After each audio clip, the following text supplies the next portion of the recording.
everything the ego does is to perpetuate its human form. That's why, in times of stress, we perform miracles physically to get ourselves out of danger, to, if we've been injured, for instance, in a car crash or a plane crash, for instance, the ego does everything it can do to perpetuate the body existing. But there's another way of dying for the ego, and that's when we become self-realized. Okay? So the human form dies naturally because we want it to die eventually, because we get into this mindset where we're programmed to say the human body dies after about 312 or something, 72 years. If we're lucky, we have a bit longer. If we're unlucky, we might go a bit earlier, depending upon whether it's part of our life plan or not, and whether we've done our roles. But in essence, when the human form demises or dies, so does the ego. But don't worry too much, because this is a big problem. Okay?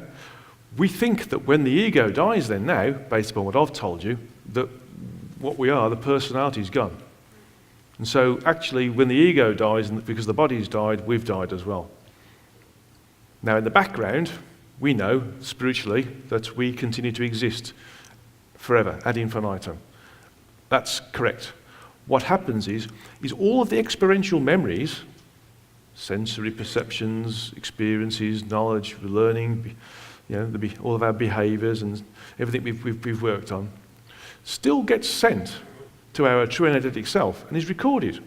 So everything we've done is still available, including, in essence, the personality that's created as a result of our incarnation.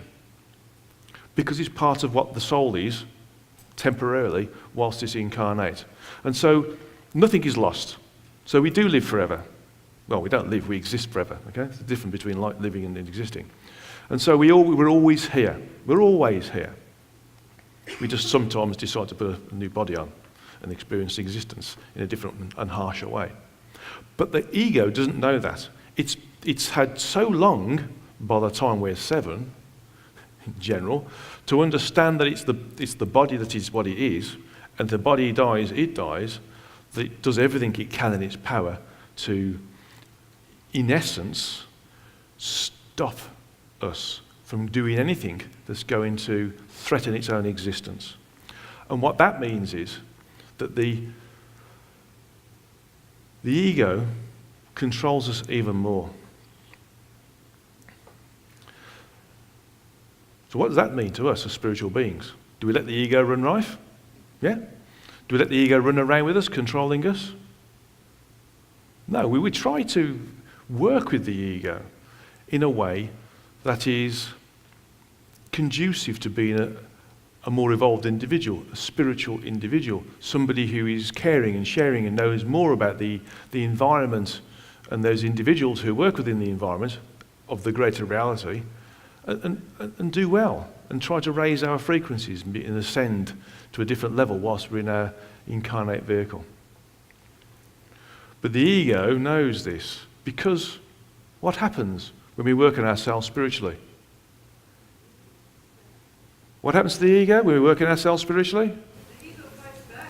It fights back, it does, good. That's one of the next slides further on.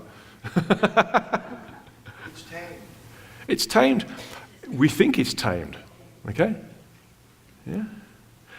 But if we were perfect in our ability to work on ourselves and ascend through the frequencies, we would move beyond this condition where we have, in the case of the balloon and the air, this little bit of air leaking out.